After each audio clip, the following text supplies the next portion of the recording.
অতীত জীবনের ত্রুটি বিচ্যুতিগুলো শুধরানোর প্রত্যাশা নিয়ে দুনিয়াবী সমস্ত ব্যস্ততাকে উপেক্ষা করে এই বরকতময় মাহফিলে আসা এবং বসার তৌফিক দান করেছেন। এজন্য আল্লাহ তাবারক ওয়া তাআলার দরবারে শুকরিয়া আদায় করি, আলহামদুলিল্লাহ। সম্মানিত হাজরিন, এখানে এসে অনেক উলামায়ে কেরাম এখানে সমবেত হয়েছেন, সবাই বলেন আলহামদুলিল্লাহ। উলামায়ে কেরাম যে এলাকাতে বেশি বেশি যাবে, বেশি বেশি থাকবে, এই এলাকা আলোকিত থাকবে, ঠিক না বেটি?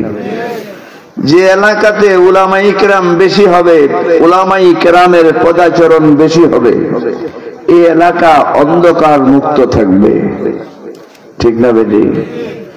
আসমানে যখন সূর্য উঠে তখন কি হয়? দুনিয়াটা আলোকিত হয়, ঠিক না? বাহ্যিক জাহিরি অবস্থা কি হয়? আলোকিত হয়। আর রাত্র যখন আসে তখন অন্ধকার হয়ে যায়। আলেম ওলামা যে এলাকাতে বেশি হবে, ওই এলাকার মানুষের আভ্যন্তরীণ জগৎ কি হবে? আলোকিত হবে, ঠিক না বেটি? ভিতরের জগৎ কি হবে? আলোকিত হবে।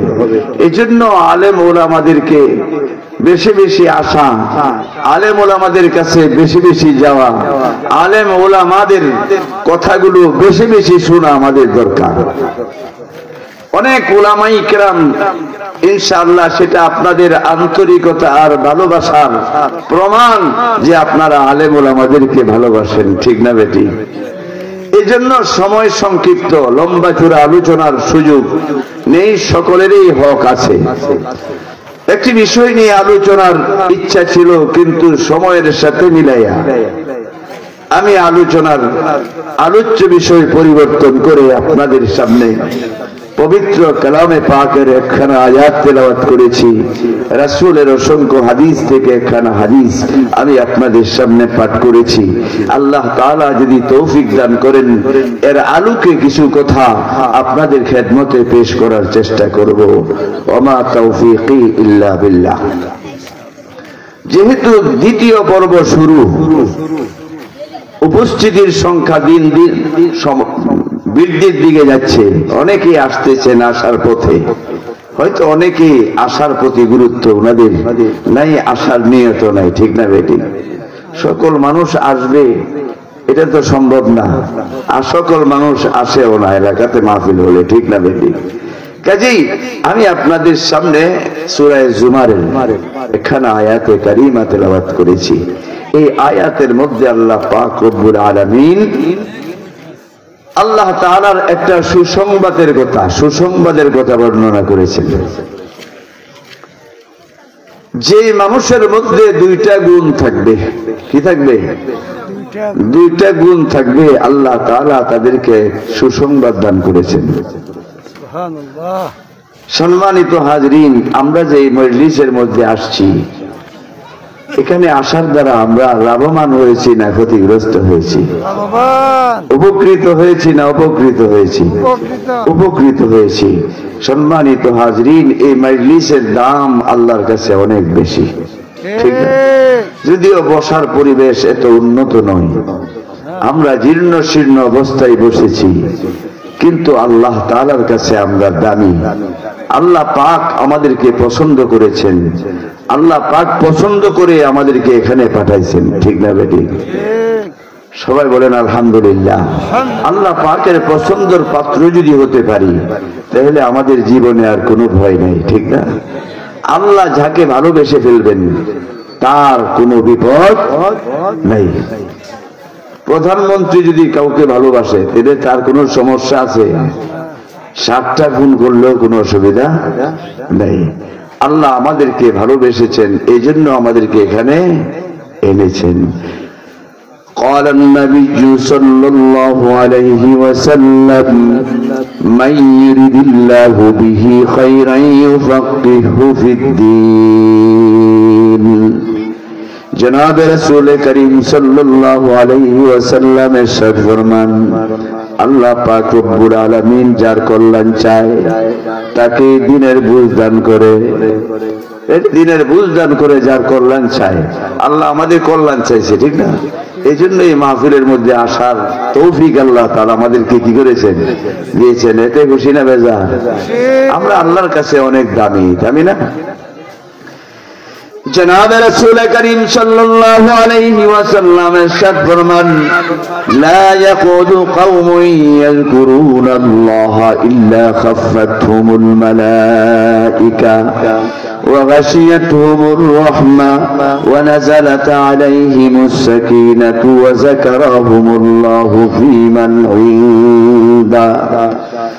জনাব রাসূল করিম সাল্লাল্লাহু আলাইহি ওয়াসাল্লাম ইরশাদ ফরমান, যে সমস্ত মানুষ কোন জিকিরের মাজলিসের মধ্যে বসবে, যেমন আপনারা এই ওয়াজ মাহফিলের মধ্যে এসেছেন, এটা জিকিরের মাজলিস না, কোরআন হাদিসের আলোচনা হবে। রাসূল সাল্লাল্লাহু আলাইহি ওয়াসাল্লাম বলেন, যারা জিকিরের মাজলিসের মধ্যে বসবে তাদের দাম আল্লাহর কাছে এত বেশি, আল্লাহ পাক রব্বুল আলামিন অসংখ্য গণিত নূরের তৈয়ারি ফেরেশতা তাদের নিরাপত্তার জন্য পাঠাইয়া দেয়। আমাদের চতুর্পার্শ্বে আমাদের কাছে অসংখ্য ফেরেশতা আমাদেরকে নিরাপত্তা দিতেছেন, ঠিক না বেটি? দামি মানুষের নিরাপত্তাই তো দেওয়া হয়। প্রধানমন্ত্রী যদি কোথাও আসে তাহলে তার নিশ্চিত নিরাপত্তা ব্যবস্থা করা হয়। আল্লাহ পাক রব্বুল আলামিনের কাছে আমরা এত দামি যে আল্লাহ তাআলা অসংখ্য ফেরেশতা এখানে কি করেছেন, অবতরণ করেছেন। এই পরিমাণ ফেরেশতা অবতরণ করেছেন যে এই জায়গায় সংকুলন হচ্ছে না। সংকুলন না হওয়ায় একের পর এক, একের পৃষ্ঠে এক, বসতে বসতে আল্লাহর আরশ পর্যন্ত তারা পৌঁছে যায়। এত ফেরেশতা, আমাদের সম্মান দেখেই তো রাসূল করিম সাল্লাল্লাহু আলাইহি ওয়াসাল্লাম ইরশাদ ফরমান, তারা এত দামি, আল্লাহ পাক রব্বুল আলামিন তাদেরকে রহমত দিয়ে, আল্লাহর রহমত দিয়ে তাদেরকে ডেকে দিয়েছেন। আমরা আল্লাহর রহমতের মধ্যে আছি, আলহামদুলিল্লাহ। আল্লাহর রাসূল বলেন, তারা এত দামি যে আল্লাহ পাক রব্বুল আলামিন তাদের অন্তরের মধ্যে বিশেষ ধরনের শান্তি বর্ষণ করেছেন। বলেন তো, আমাদের অন্তরে শান্তি আছে না নাই? কোনো পেরেশানি আছে? এখানে আসার আগে যারা বিভিন্ন পেরেশানি ছিল, অস্থিরতা ছিল, দুশ্চিন্তা ছিল, এখানে আসার পর আমি আপনাদের চেহারা দেখেই বুঝতে পারি কারো অন্তরে কোনো পেরেশানি নাই। রাসূল করিম সাল্লাল্লাহু আলাইহি ওয়াসাল্লাম বলেন, তারা এত দামি, যদিও নাকি মাটি কাটা দারুস সালাম মাদ্রাসার মাঠের মধ্যে বসে উলামায়ে কেরামের কথা শুনতেছে, আল্লাহ পাক রব্বুল আলামিন আরশে আজিমের মধ্যে আপনাদের কথা আলোচনা করছে। আমাদের আলোচনা কোথায় হইতেছে? আরশে আজিমের মধ্যে। কেন? আমরা দামি এই জন্য, ঠিক না বেটি? সংসদ ভবনে আলোচনা কার কথা হয়? সকল নেতাদের কথা আলোচনা হয়। সকল নেতাদের কথা আলোচনা হয় না, ত্যাগী নেতাদের কথা আলোচনা হয়। উচ্চ পর্যায়ের নেতাদের কি হয়? আলোচনা হয়। আমাদের কথা আল্লাহ আরশে আজিমের মধ্যে ফেরেশতাদের সাথে আলোচনা করতেছেন। কেন আলোচনা করতেছেন? আমাদের সম্পর্ক আল্লাহর সাথে, ঠিক না বেটি? আমাদের সম্পর্ক যদি আল্লাহর সাথে না হতো তাহলে এই মাজলিসের মধ্যে আসতাম না। আমরা এখানে অন্য মানুষ যেমন টেলিভিশনের সামনে বসা, শাস্ত্রের মধ্যে বসা, অযথা অনর্থক নাটকের মধ্যে অংশগ্রহণ করে তাদের সাথে আমরা থাকতাম। আমাদের সম্পর্ক আল্লাহর সাথে। সুতরাং আল্লাহও আমাদেরকে কি করেন? আমাদের কথা আলোচনা করেন। সুবহানাল্লাহ। আমার প্রিয় ভাইরা, আল্লাহ পাকের মহব্বত যদি কেউ অর্জন করতে পারে তাহলে তার জীবনে আর কোনো সমস্যা থাকে না, পেরেশানি থাকে না। আল্লাহর মহব্বত অন্তর করা ও আল্লাহর মহব্বত অর্জন করা আমাদের প্রত্যেকটা মুসলমানের জন্য দরকার, ঠিক না? আমরা যদি ঈমানদার হয়ে থাকি, আমাদের কাছে আল্লাহর চেয়ে প্রিয়, আল্লাহর চেয়ে মহব্বত আর কেউ হতে পারে না। আল্লাহ পাক রব্বুল আলামিনকে যদি আমি ভালোবাসতে চাই তাহলে রাসূল করিম সাল্লাল্লাহু আলাইহি ওয়াসাল্লামের আদর্শে মেনে চলতে হবে। তখন আল্লাহ কি করবেন? ভালোবাসবেন, ঠিক না বেটি? আল্লাহর মহব্বত আর ভালোবাসা ঈমানদারদের বৈশিষ্ট্য। আল্লাহ পবিত্র কোরআনে কারীমে ইরশাদ ফরমান, ইন্নাল্লাযীনা আমানু আশাদ্দু হুব্বান লিল্লাহ, যারা আল্লাহর উপর ঈমান এনেছে তারা আল্লাহকে সবচেয়ে বেশি ভালোবাসে। আল্লাহ চেয়ে নিজেকেও বেশি ভালোবাসে না, নিজের ধন সম্পদকেও বেশি ভালোবাসে না, নিজের ক্ষমতার আসনকেও বেশি ভালোবাসে না। দুনিয়ার সব কিছুর থেকে ঈমানদাররা আল্লাহকে বেশি ভালোবাসে। এখন আল্লাহকে যারা ভালোবাসে আল্লাহও তাদেরকে ভালোবাসে, ঠিক না বেটি? আর আল্লাহ যাদেরকে ভালোবাসে আল্লাহ তার সমস্ত ত্রুটি বিচ্ছুতি মাফ করে দেয়। আল্লাহ পবিত্র কালামে পাকে ইরশাদ ফরমান, قل إن كنتم تحبون الله فاتبعوني يحببكم الله ويغفر لكم ذنوبكم والله غفور رحيم। আল্লাহ পাক রব্বুল আলামিন ইরশাদ ফরমান, ও আমার প্রিয় হাবিব আপনি বলে দেন, তোমরা যদি আল্লাহ পাককে ভালোবাসতে চাও, ফাত্তাবিউনি, আমি মুহাম্মদ সাল্লাল্লাহু আলাইহি ওয়াসাল্লামের অনুসরণ করো, ইউহিব্বুকুমুল্লাহ, আল্লাহ পাক তোমাদেরকে ভালোবাসবেন। আল্লাহ যখন তোমাদেরকে ভালোবাসবে, ইয়াগফির লাকুম যুনুবাকুম, তোমাদের সমস্ত গুনাহ খাতাগুলো মাফ করে দিবে। কাজে আল্লাহর ভালোবাসা, আল্লাহর মহব্বত আমাদের অন্তরের মধ্যে থাকা দরকার। আজকে এই মাজলিসের মধ্যে আমাদের উপস্থিতি প্রমাণ করে যে আল্লাহ আমাদেরকে ভালোবাসছেন। যদি ভালোই না বাসতেন তাহলে আমরা এখানে আসতে পারতাম না, ঠিক না বেটি? সম্মানিত হাজরিন, আজকে এখানে যারা এসেছেন আপনাদের জন্য দুইটা সুসংবাদ আছে, কিন্তু এই দুইটা সুসংবাদ গ্রহণ করার জন্য দুইটা কাজ করা লাগবে। আল্লাহ পাক রব্বুল আলামিন ইরশাদ ফরমান, فبشر عبادي الذين يستمعون القول فيتبعون أحسنه أولئك الذين هداهم الله وأولئك هم أولو الألباب। আল্লাহ পাক বলেন প্রিয় হাবিব মুহাম্মদ সাল্লাল্লাহু আলাইহি ওয়াসাল্লামকে, ও আমার প্রিয় হাবিব, ফাবাশশির, সুসংবাদ দান করেন। কাদেরকে সুসংবাদ দিবে? ইবাদিয়াল্লাযীনা, ওই সমস্ত বান্দা বান্দীদেরকে যারা ইয়াস্তামিউনাল কাওলা। মুফাসসিরিনে কেরামগণ এর দুইটা ব্যাখ্যাও করেছেন। একটা ব্যাখ্যা হলো যারা দুনিয়ার মধ্যে বিভিন্ন ধরনের ভালো মন্দ কথা শুনে না, রাস্তাঘাটে গেলে ভালো কথাও শুনি, মন্দ কথাও শুনি, কোরআনের কথাও শুনি, গান বাজনাও শুনি, ঠিক না বেটি? গীবতও শুনি, অশ্লীল কথাবার্তাও আমাদের কানে আসে কি আসে না? এমন কোন কথা তো নাই যে আমরা কানে শুনি না, ভালো কথাও শুনি, মন্দ কথাও শুনি। আল্লাহ পাক রব্বুল আলামিন বলেন, যে সমস্ত বান্দা বান্দীরা তাদের কানের মধ্যে দৈনন্দিন যে কথাগুলো আসে, এই ভালো এবং মন্দ, এই ভালো মন্দ কথাগুলো শোনার পরে ভালো কথার উপরে আমল করে, ভালো কথাগুলো গ্রহণ করে, মন্দ কথাগুলো বর্জন করে। এমন হয় না? আমরা কি সকল মন্দ কথা কি শুনতে পারবো? আমাকে যদি কেউ অন্যায় কাজ করার কথা বলে তাহলে আমি কি অন্যায় করতে পারবো? কেউ যদি আমাকে বলে ভালো কাজ করার কথা, তাইলে আমাকে ভালো কাজ করতে হবে। কেউ যদি বলে আমাকে কোরআন হাদিসের আলোচনা শোনার জন্য যেতে, তাহলে এটা আমি যাব। কেউ যদি বলে গানের মধ্যে, নাটকের মঞ্চে যাওয়ার জন্য, এই ধরনের প্রস্তাব তো উভয় দিক থেকে আসে। আল্লাহ তাআলা বলেন যে সমস্ত বান্দা বান্দীরা ভালো এবং মন্দ কথা শোনার পরে ভালো কথাগুলো মেনে নেয়, ভালো কথাগুলো তার জীবনের পাথেয় হিসাবে গ্রহণ করে, মন্দ কাজগুলো ছেড়ে দেয়, তাদেরকে সুসংবাদ দেয়। দুই নম্বর ব্যাখ্যা হলো ইস্তামিউনাল কাওলার ব্যাখ্যা করেছেন যে পবিত্র কোরআনে কারীমের মধ্যে কিছু আছে আদেশ, কিছু আছে নিষেধ, আছে না নাই? যারা কোরআনের আদেশগুলো পালন করে, নিষিদ্ধ বিষয় থেকে নিজেকে বাঁচাইয়া রাখে, ঠিক না? আল্লাহ তাআলা এই বান্দাটাকে সুসংবাদ দান করেছেন। এক নাম্বার, যে ভালো কথাগুলো শুনে, কোরআনের আদেশগুলো মানে, আর নিষিদ্ধ কাজ থেকে নিজেকে বিরত রাখে, এবং এই অনুযায়ী আমল করে তাদের জন্য দুইটার সুসংবাদ। এক নাম্বার সুসংবাদ হলো উলাইকাল্লাযীনা হাদাহুমুল্লাহ, তারা ওই সমস্ত বান্দা বান্দি যাদেরকে আল্লাহ তাআলা হেদায়েত নসিব করেছেন।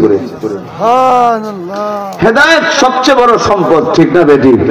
হেদায়েত যদি নসিব না হয় তে আমার জীবন অন্ধকার। আল্লাহ যদি আমাকে হেদায়েত দান করেন তাহলে আমাকে কেউ পথভ্রষ্ট করতে পারবে না, আর যাকে পথভ্রষ্ট করবেন তাকে কেউ হেদায়েত দিতে পারে না। আল্লাহর রাসূল বলেন ওয়া মাই ইয়াহদিয়াল্লাহ ফালা মুদিল্লা লাহু ওয়া মাই ইউদ্লিল ফালা হাদিয়া। হেদায়েত এত বড় সম্পদ, এত বড় দৌলত একজন মানুষের জন্য, এর চেয়ে বড় সম্পদ আর কিছুই হতে পারে না, ঠিক না বেটি?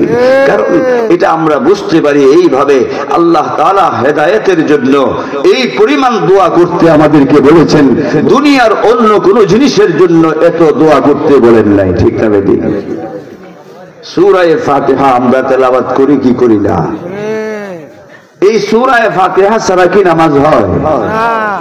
আল্লাহর রাসূল বলেন লা সালাতা ইল্লা বিফাতিহাতিল কিতাব, সূরা ফাতিহা ছাড়া নামাজ হয় না। আল্লাহ পাক সূরা ফাতিহার মধ্যে একটা দোয়া সন্নিবেশিত করেছেন। দোয়াটা হলো এই ইহদিনাস সিরাতাল মুস্তাকিম, ওগো আল্লাহ তুমি আমাকে সরল সোজা পথ দেখাও, ওগো আল্লাহ তুমি আমাকে সরল সোজা পথ দেখাও।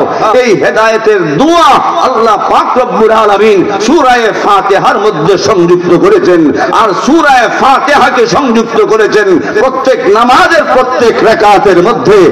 আর আল্লাহ তাআলার কাছে উপযুক্ত দরখাস্ত করার উপযুক্ত পদ্ধতি হলো নামাজ এবং ধৈর্যের মাধ্যমে আল্লাহ তাআলার কাছে দরখাস্ত করতে বলেছেন, ঠিক না বেটি?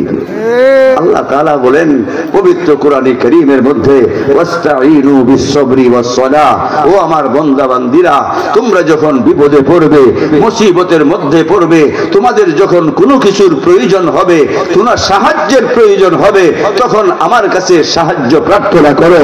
সর্বপ্রথম ধৈর্য ধারণ করো, অতঃপর আল্লাহ পাকের কাছে নামাজ পড়ে আল্লাহ তাআলার কাছে দোয়া করো। তাহলে বোঝা গেল দোয়ার উপযুক্ত সময় হলো কি নামাজ, ঠিক না বেটি?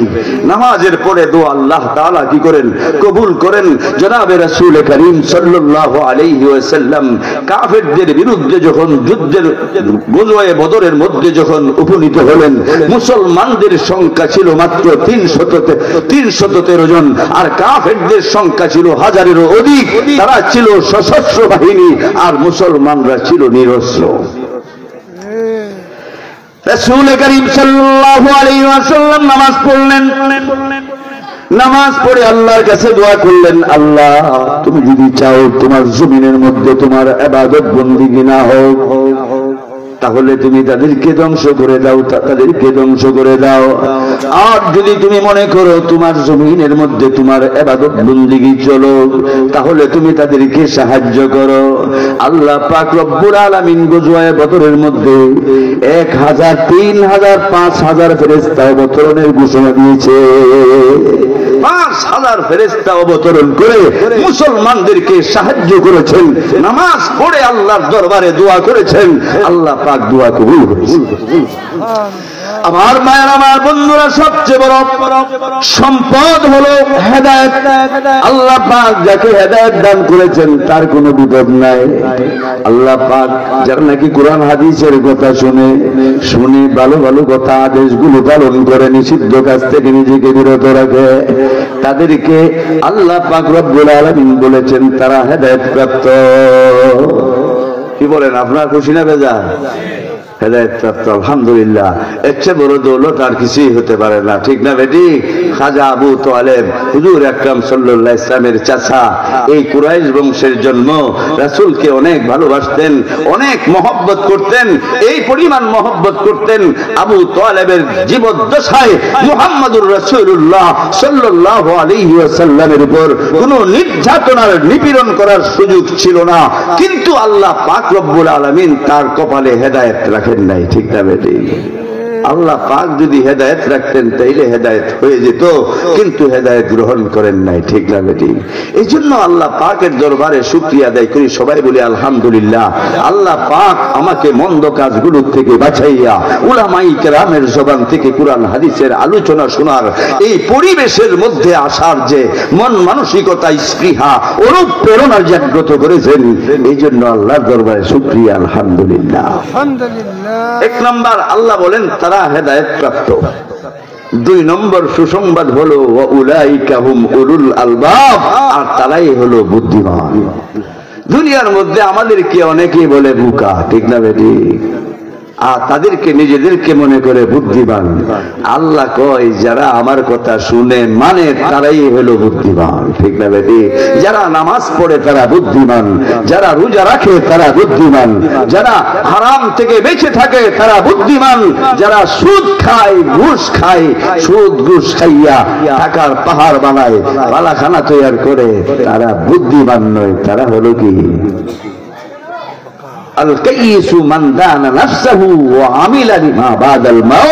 জ্ঞানী আর বুদ্ধিমান ওই ব্যক্তি যে ব্যক্তি নিজেকে চিনতে পেরেছে এবং পরকালীন জীবনের জন্য যে সঞ্চয় সংগ্রহ করতে সক্ষম হয়েছে, তারাই হলো বুদ্ধিমান, ঠিক না বেটি?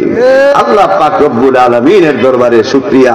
আল্লাহ পাক আমাদেরকে এখানে আসার তৌফিক দান করেছেন। আমি আরজ করছি, আবেদন করতেছি, যে সমস্ত ভাইরা এখনো আসেন নাই আপনারা চলে আসেন। এর নেগেটিভ একটা কথা আপনাদের সামনে আবার বলতেছি, যারা আসছেন আপনারা তো ইনশাআল্লাহ আপনারা সন্তুষ্ট তো? ইনশাআল্লাহ আপনারা খুশি তো? শুকরিয়া আদায় করবেন তো আল্লাহর কাছে যে আল্লাহ আসার তৌফিক দান করছেন। শুকরিয়া আদায় করলে আরো বেশি বেশি ভালো কাজ করার তৌফিক দান করবেন। আল্লাহ তাআলা কোরআনে কারিমে বলেন, لئن شكرتم لأزيدنكم ولئن كفرتم إن عذابي لشديد। আল্লাহ পাক রব্বুল আলামিন বলেন, ও আমার বান্দা বান্দীরা, তোমরা যদি আমার নিয়ামত প্রাপ্ত হওয়ার পরে শুকরিয়া আদায় করো, আমার কৃতজ্ঞতা আদায় করো, তাহলে আমি নিয়ামত বাড়াইয়া দিব। আর যদি অকৃতজ্ঞ হও তাহলে তোমাদের কাছ থেকে নিয়ামত ছিনাইয়া দিব। যত ভালো কাজ করতে পারবেন ততই আল্লাহ পাকের কৃতজ্ঞতা আদায় করবেন। আল্লাহ পাকই ভালো কাজ করার তৌফিক দান করেছেন, ঠিক না বেটি? এখন আপনারা যারা আসছেন আপনাদের সুসংবাদ তো আপনারা শুনছেন, ঠিক না বেটি? আরো এমন কিছু মানুষ আছে না এলাকাতে আসার নিয়ত করছে না, আছে না? অনেকে আসতেছে, আসার পথে অনেক মানুষ আছে, ওয়াজ মাহফিলে যায় না। কিছু কিছু মানুষ এমনও আছে ওয়াজ মাহফিল হইলে করে বিভিন্ন মন্তব্য করে, আছে না? নাই? সমালোচনা করে, মন্তব্য করে, অনেকেই কয় অত ওয়াজ মাহফিল দেয় কি দরকার, কয় কি কয় না, খালি ওয়াজ আর ওয়াজ। আরে ওয়াজ আর ওয়াজ, এত ওয়াজ মাহফিলের দরকার কি? বাজারে যে এত ওষুধের দোকান, এটা তো কোনোদিন বলেন না এত ওষুধের দরকার কি? বাজারে যে এত খাবারের দোকান, এগুলো তো বলেন না এত শাস্ত্রল, এগুলো বলেন না যে এত শাস্ত্রল কেন, ঠিক না বেটি? আর ওয়াজ মাহফিল হইলে মাথা কি হয়ে যায়, নষ্ট হয়ে যায়। আমার প্রিয় ভাইয়েরা, আরো বেশি ওয়াজ মাহফিলের দরকার, ঠিক না বেটি? ওয়াজ মাহফিল আছে এই জন্য সাধারণ মানুষের মধ্যে দিন আছে, ওয়াজ মাহফিল আছে এই জন্যই মানুষের মধ্যে নামাজ আছে, ওয়াজ মাহফিল আছে এই জন্য মানুষের মাথায় টুপি আছে। ওয়াজ মাহফিল যদি না হতো, শতকরা 95 জন মুসলমান তাদের মধ্যে ধর্মীয় অনুভূতি থাকতো না। উলামায়ে কেরাম আপনাদেরকে মাঝে মধ্যে কোরআনের কথা বলেন, আর সেই কথাগুলো শুনে শুনে আপনার বিবেক দিয়া যখন চিন্তা করেন তখন আপনার জীবনে পরিবর্তন হয়, ঠিক না? হয় কি হয় না? ওয়াজের দ্বারা উপকার হয়। আল্লাহ পবিত্র কোরআনে কারিমে বলেন, وذكر فإن الذكرى تنفع المؤمنين। নবী আপনি নসিহত করেন, নসিহত করলে মুমিনদের কি হবে? উপকার হবে। একটা কারগুজারি আপনাকে শোনাই। আমি একদিন আগরপুর বাস স্ট্যান্ড মসজিদের মধ্যে আসরের নামাজ পড়েছি। আসরের নামাজ যাওয়ার আগে আমার মনের মধ্যে একটা অনুপ্রেরণা জাগ্রত হয়েছে। আজকে ইমাম সাহেবের কাছ থেকে অনুমতি নিয়ে আমি 10 মিনিট একটা কথা বলবো। মসজিদে ঢুকলাম, ঢুকার পরে ইমাম সাহেব কয়, হুজুর আপনি নামাজটা পড়ান। আমাকে নামাজ পড়ানোর কথা বলার দ্বারা তো আমাকে আর কারো কাছে অনুমতি নেওয়ার দরকার না, এখন আমি নিজেই তো ইমাম। নামাজ শেষ করার পরে ঘোষণা দিলাম, ভাই আপনাদের প্রতি আমার একটা আরজ, নামাজের পরে যাদের কোনো অসুবিধা নেই 10 মিনিট সময় আমাকে দিবেন, আর যাদের বেশি অসুবিধা আপনারা যেতে পারেন। হঠাৎ করে এই ঘোষণা দেওয়ার পরে কোনো মুসল্লি আর বের হয়নি। আমি বুঝাইতেছি ওয়াজ মাহফিলের দ্বারা যে উপকার কি, এই কথাটা বোঝানোর জন্য বলছি। তো আমি মসজিদের দরজা দিয়ে ঢুকতেছি, আমাদের কুলিয়ারচর থানার একজন নামি দামি একজন ফরদানি আছে, আপনারাও চিনেন, সিরাজ ফরদানি, নাম বইলা দিতেছি কে লেগে আপনাদের বোঝার জন্য, জানার জন্য। সিরাজ ফরদানি সেও ঢুকতেছে, আমিও ঢুকতেছি। তো ওর চেহারাটা দেখে আমার মনের মধ্যে যে কথাগুলো বলবো, এই আলোচ্য বিষয় পরিবর্তন হয়ে গেছে, যে আজকে দাড়ি সম্পর্কে আলোচনা করব। কি সম্পর্কে? দাড়ি সম্পর্কে। সবাই বসছে, বসার পরে আমি আলোচনা করলাম, ভাই আজকে ছোট একটা কথা আপনাদের খেদমতে আমি উপস্থাপন করতেছি, ভালোভাবে শুনবেন। দাড়ি রাখা হলো ওয়াজিব। দাড়ি রাখা কি? ওয়াজিব। সুন্নাতুন মুআক্কাদাতুন কারীবুম মিনাল ওয়াজিব। দাড়ি কাটা হইল গুনাহে কবিরা। কথা বুঝাচ্ছে? দাড়ি কাটা কি? গুনাহে কবিরা। সব গুনার এই লিমিটেশন আছে, যতক্ষণ গুনাহ করবেন ততক্ষণ গুনাহ লেখা হবে। আপনারা যারা এখানে আছেন দাড়ি এখনো রাখেন নাই, আপনারা এটা মাইন্ড করবেন না, ইনশাআল্লাহ আপনাদেরকে সুসংবাদও দেওয়া যাবে। এতদিন পর্যন্ত যারা দাড়ি কাটছেন, এখন আপনাদের জন্য অনেক বড় সুসংবাদ শোনা যাব। আপনারা যদি এর ভাগীদার হইতে চান হবেন ইনশাআল্লাহ, লজ্জার কোনো কারণ নাই ইনশাআল্লাহ। দাড়ি কাটা হারাম, গুনাহে কবিরা। সব গুনারই কি আছে? লিমিটেশন আছে। যে ব্যক্তি মিথ্যা কথা বলে যতক্ষণ বললো গুনাহ হয়, ঠিক না? কিন্তু দাড়ি যে ব্যক্তি কাটলেন তার গুনাহটা 24 ঘন্টার প্রত্যেকটা মুহূর্তে আমলনামার মধ্যে গুনাহে কবিরা লেখা হচ্ছে। নামাজ পড়তেছে তখনও দাড়ি কাটার গুনাহ, রোজা রাখতেছে দাড়ি কাটার গুনাহ, হজ করতেছে, তাওয়াফ করতেছে দাড়ি কাটার গুনাহ।